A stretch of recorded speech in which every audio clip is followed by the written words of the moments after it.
All right, moving on. Steve Bannon will be sentenced this week for contempt of Congress. And today, the Justice Department recommended that federal judge Carl Nichols sentence Bannon to 6 months in prison and fine him $200,000. Bannon asking the judge for probation and for a stay of any sentence to allow him to appeal.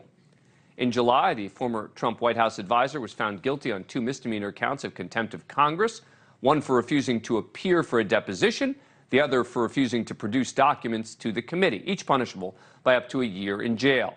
Bannon's defense called no witnesses, which featured testimony from just 2 government witnesses.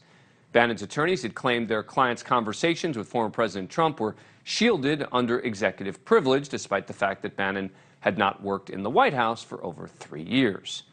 The jury deliberated for 3 hours, and Bannon, like he had throughout the entire ordeal, was as defiant as ever after the conviction. I will never back off. I support Trump and the Constitution, and I'm not backing off 1 inch. If I go to jail, so be it. All right, but the question will be not does he support Trump and the Constitution? The question will be what sentence does he get for this particular crime? Now, this morning, federal prosecutors in their sentencing recommendation wrote about the January 6th Commission, quote, by flouting the Select Committee's subpoena and its authority, the defendant exacerbated that assault. To this day, he continues to unlawfully withhold documents and testimony that stand to help the committee's authorized investigation to get to the bottom of what led to January 6th and ascertain what steps must be taken to ensure that it never happens again. That cannot be tolerated. Now, again, whatever you think of the January 6th Commission, that's not the point.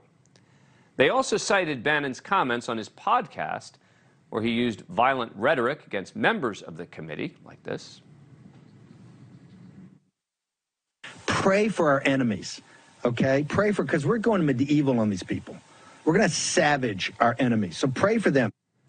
Meanwhile, Bannon's legal team cited poor legal advice, not only from his own attorney, but from the former president himself. They cited a letter from Trump's lawyer to Bannon in the fall of 2021 requesting, quote, to the fullest extent permitted by law, President Trump instructs Mr. Bannon to not provide any testimony concerning privileged material in response to the subpoena. Look, regardless of the legal side of this, Bannon appears to enjoy the idea of becoming a martyr. Here he is with Rudy Giuliani in October of last year, discussing the possibility of doing a show from prison. Rudy, that's the one, that's the suite you're going to get when the committee puts you in prison? Is that the, you got that all lined up already? I don't intend to go with you. I mean, I'm going with you and a couple other guys that sound interesting. We can, and I'm counting on you being able to get it hooked up. We'll do radio and television all day. War Room, come on, the War Room, the prison years. The man responsible for his fate is federal judge Carl Nichols. He was appointed by President Trump, but he also threw out nearly every political defense Bannon's legal team was hoping for. And he also refused to toss out lawsuits from election technology firm Dominion against Sidney Powell, Rudy Giuliani, and Mike Lindell. One also has to wonder how Bannon's role in the January 6th Commission could be relevant. On Thursday, in the final public hearing, the House committee cited evidence that Bannon had advanced knowledge of Trump's intent to declare victory no matter what. They played this clip from just days before the 2020 election. And what Trump's going to do is just declare victory, right? He's going to declare victory. But that doesn't mean he's the winner. He's just going to say he's the winner. The Democrats, more of our people vote early that count. Theirs voted mail. And so they're going to have a natural disadvantage, and Trump's going to take advantage of it. That's our strategy. He's going to declare himself a winner. So when you wake up Wednesday morning, it's going to be a firestorm. Now, Bannon faces other legal issues. Last month, he was indicted by a New York jury for allegedly defrauding thousands of donors across the country with a nonprofit to help pay for a border wall on the southern border. Prosecutors say he and others used that money for personal use on things like travel and credit cards. Bannon has pled not guilty. But today the question is, how much time will Bannon actually get? Will he have to serve it immediately, or will he try to run out the clock through to 2025, when maybe a new administration will be in place?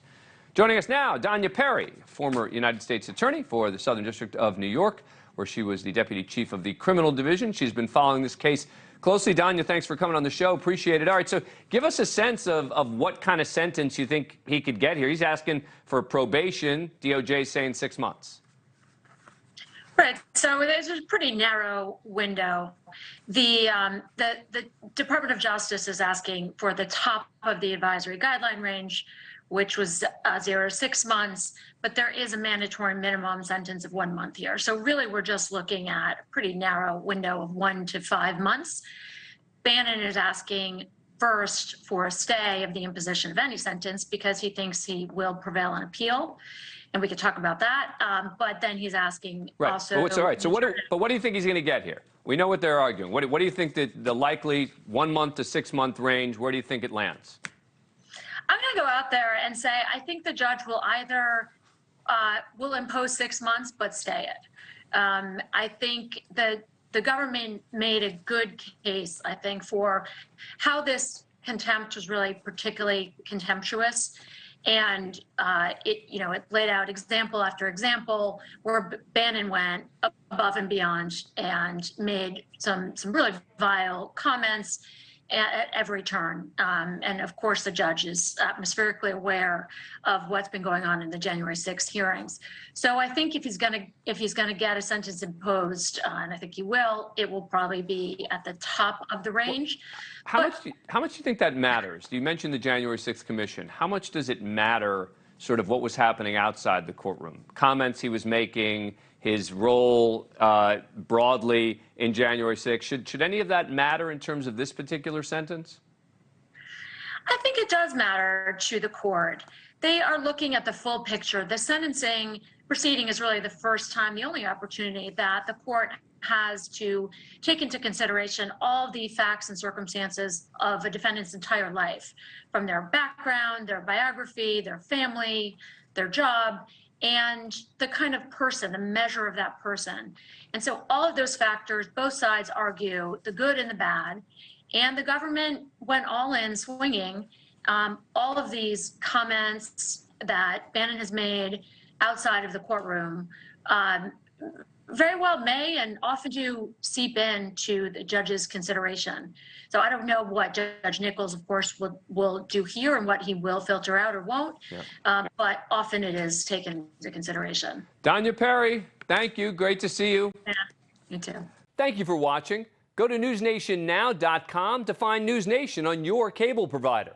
And don't forget to click the red subscribe button below to get more of NewsNation's fact-driven, unbiased coverage.